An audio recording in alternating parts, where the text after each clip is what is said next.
सलाम, नमस्ते, सत श्री अकाल। मैं हूं आपके साथ हर्षिता मिश्रा और आप देख रहे हैं टाइम्स मेल। अब यमन ने ऐलान कर दिया कि वो अपनी सेना में 2 लाख सैनिकों को शामिल किया। हूतियों ने अब इस बात का खुलासा किया कि उन्होंने हाल फिलहाल में 2 लाख लड़ाकों की भर्ती की है और उन्हें ट्रेनिंग भी दी है। इस वक्त तकरीबन 3 लाख सैनिक हूतियों के पास है, यानी हूतियों की मौजूदा तादाद 3 लाख के करीब है। लेकिन अब नए लड़ाकों के शामिल होने के बाद पासा पलट सकता है, क्योंकि इनके पास तकरीबन 5 लाख लड़ाके हो जाएंगे। अमेरिका इनको आतंकी मानता है, पर दुनिया के कई देश अमेरिका के मुताबिक हूतियों के बारे में अपनी राय नहीं रखते हैं। मसलन फलस्तीनी हथियारबंद संगठन हमास को अमेरिका और उनके गठबंधन सहयोगी आतंकवादी मानते हैं, मगर अरब के देश इनको आतंकवादी नहीं मानते। जबकि अरब और अमेरिका के बीच बहुत ही गहरी यारी है। मिडिल ईस्ट में हमास को एक बड़ी ताकत के तौर पर देखा जा रहा है, पर अमेरिका विरोधी देश भी फलस्तीनी संगठनों को आतंकवादी नहीं मानते।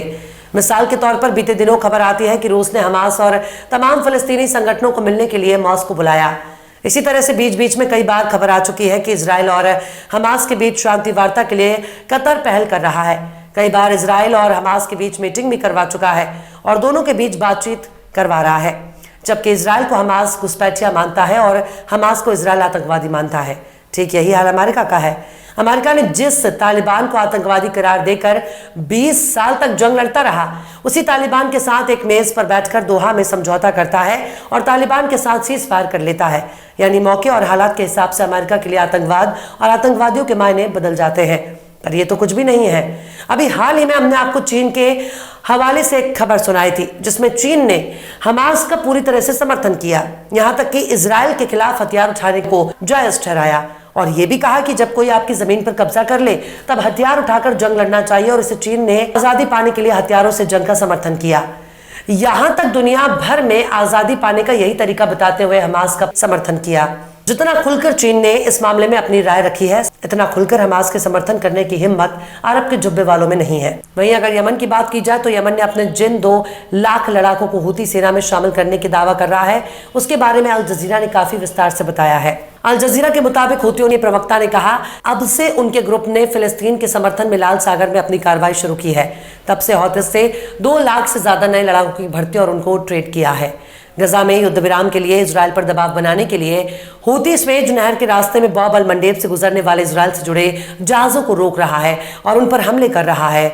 यमनी समाचार नेटवर्क सबा की निगरानी में हौती अधिकारी नसर अल दीन आमिर ने अल जजीरा को बताया कि एक समझौता अभी भी मैच पर है। उन्होंने कहा कि शांति के मौके मौजूद हैं। हम अपनी तरफ से जायोनी, अमेरिकी और ब्रिटिश दुश्मनों के अलावा किसी भी पार्टी पर हमला करने का इरादा नहीं रखते, क्योंकि वे हम पर हमला कर रहे हैं और हमारा किसी भी आंतरिक पार्टी को निशाना बनाने का कोई इरादा नहीं है, जब तक कि वे ज़ायनिस्टों की मदद करने के लिए हमें निशाना नहीं बनाते।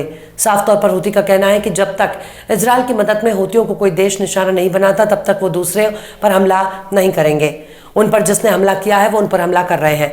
अगर यमन के लड़ाकों की बात की जाए तो इराक, सीरिया, हिजबुल्लाह और ईरान से उसके गठबंधन की कुल सेना 14 लाख तक हो जाती है, जो ईरान की हिमायत वाली लड़ाकों की संख्या है। इनकी तादाद 1.4 मिलियन हो जाती है, जो अमेरिकी सेना से भी ज्यादा है, क्योंकि अमेरिकी सैनिकों की संख्या 1.35 मिलियन है। इसके साथ ही नाटो की संख्या 2.68 मिलियन है। मतलब ईरान बहुत ही खामोश तरीके से अपना दायरा बढ़ा रहा है। दुनिया यही सोच रही है कि हूती, हिजबुल्लाह और हमास उनसे अलग है, जबकि ईरान बहुत ही महीन राजनीति कर रहा है, जिसे समझ पाना फिलहाल अमेरिका और इजराइल के बस की बात नहीं। हिजबुल्लाह और हमास को हथियारों से मदद का इल्जाम भी लगता रहता है और ईरान पर इराक में मौजूद लड़ाकों की मदद का इल्जाम भी लगता रहता है। पर ईरान बहुत ही खामोशी से अमेरिका और ब्रिटेन से लड़ रहा है। ईरान बहुत खामोश तरीके से इजराइल के साथ जंग लड़ रहा है, ताकि वो इस जंग से ईरान की जमीन को दूर रख सके। पर इस जंग में अब तक हजारों मासूम अपनी जान गंवा चुके हैं और इंसानियत शांति का सबसे बड़ा ठेकेदार अमेरिका अपने हथियारों से इजराइल की मदद कर रहा है। फिलहाल इस वीडियो में बस इतना ही।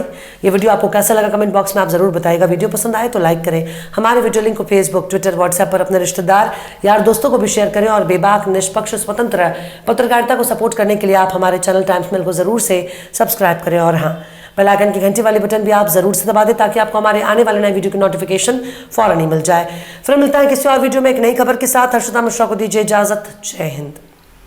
तो देख लिया आपने हमारे इस वीडियो को। हमें उम्मीद है कि आपने हमारे वीडियो को लाइक किया होगा और दूसरों को भी शेयर किया होगा। अगर अभी तक आपने हमारे चैनल टाइम्स मेल को सब्सक्राइब नहीं किया है तो जल्दी से सब्सक्राइब कर दें और बेल आइकन भी प्रेस कर दें।